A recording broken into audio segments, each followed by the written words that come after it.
असगर खान जी, PFI की तरफ से हालांकि उनके प्रवक्ता आकर ये कह चुके हैं कि ये सारी चीजें गलत हैं, ऐसा कुछ होता नहीं है, लेकिन जब कोई भी मामला इन्वेस्टिगेट हो रहा है तो उसमें सीधे सीधे तार जुड़ जाते हैं पीएफआई से जाकर, आखिर क्यों?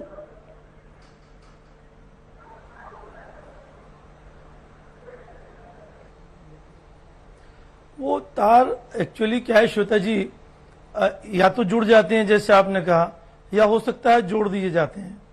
ये भी है कि मुझे ऐसा लगता है कि शायद वो तार जोड़ दिए जाते हैं। सबका अपना अपना मकसद है, ये सब सियासी मुद्दे हैं। इससे पहले आपने पूछा भी था और पैनलिस्ट से कि ये सियासत है या रियासत है, तो मेरी नजर में तो ये सब सियासत है, क्योंकि सबके अपने अपने मुद्दे हैं और अपने अपने तरीके हैं कि हम कैसे अपने वोट पोलराइज करें।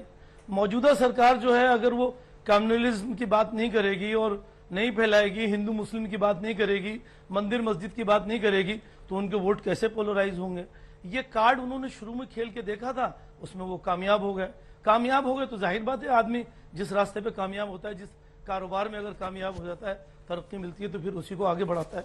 उसी को ये आज कर रहे हैं। सवाल इस बात का है कि अगर आप पीएफआई की बात करते हैं या इससे पहले सिमी की भी आप बात कर रहे थे, अगर चलिए उसको रहने दीजिए, चूंकि वो तो जा चुकी है। अब अगर पीएफआई की बात कर रहे हैं तो उसमें कितने लोगों को की गिरफ्तारी हुई और गिरफ्तारी के बाद कितने लोगों को कन्विक्शन हुई? और मैं टोटल टेररिज्म की बात कर रहा हूं हिंदुस्तान में कि कितने कन्विक्शन रेट क्या है।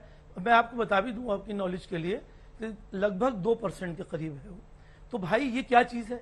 या तो हमारी सरकार का फेल्योर है, या हमारे एडमिनिस्ट्रेशन का फेल्योर है, या हमारे इंटेलिजेंस का फेल्योर है। पीएफआई नहीं बोलेंगे और कोर्ट का तो कह नहीं सकते हम, सब कुछ बोलेंगे, लेकिन पीएफआई में नहीं बोलेंगे। जगह सब सही है। सवाल इस बात का अरे वो बंसल साहब, आपको चुल, आपकी शायद जबान में चुल है, आप बोलते कोई और बोलता है, वो भी बोलेगा, आप उल्टा लड़ाएंगे। पीएफआई क्या किया तुमने? क्यों बन रहे हैं भाई? तो बताओ, मैं आखिरकार नाम ले तो रहे वो 2047 की योजना क्या है? वो अरे गजवा हिंद है क्या? बताओ ना, थोड़ा सा बताइए ना, उसका जरा विस्तार से वर्णन करो ना।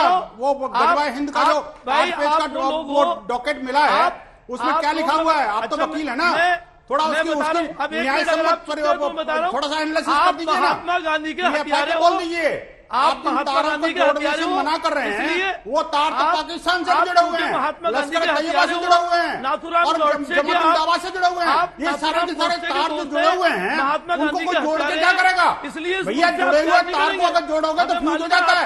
हम लोग ऐसा नहीं करते, ये जोड़ने वाले जोड़ रहे हैं। आपको कुछ थोड़ा सा उसको प्रकाश डालना पड़ेगा। विनोद बंसल जी, उन बात वो पूरी कर लें। पथराव कराते हो, जुम्मे के दिन फसाद कराते हो आप इस मुल्क को। लेकिन फसाद तो भैया, फसाद तो सिमी करा रहा है और नाम मेरा रख रहे हो। वाह भाई वाह, उल्टा चोर कोतवाल को डांटे। अरे भाई, कवर फाइट देना है तो कोई दूसरा तरीका ढूंढिए। हिंदू समाज पर आक्षेप लगाने से आपको कवर फाइट नहीं मिलने वाला, उसका जवाब मिलेगा। अब पीएफआई जैसे संगठनों का अंत निश्चित है, याद रखना। लेकिन आप जैसे लोग अगर उसको कवर फाइट देंगे तो लाइन में आप भी लगेंगे, याद रखना। ये जो ना पीएफआई या पीएफआई के साथ के जितने भी गुर्गे हैं ना, जो उनके साथी हैं, उन सबका भी अंत समय निश्चित है। आप एक वकील हैं तो कम से कम वकील के नाते न्याय की बात करो, समता की बात करो, सुरक्षा की बात करो, कम से कम संविधान की बात करो। ऐसा तो नहीं कि न्याय उसके आतंकवादी को कवर फाइट देने का काम करो। कम से कम आपसे ही उम्मीद नहीं है। ठीक है, ऐसी कोई बात मत करो जिससे फसाद होता है।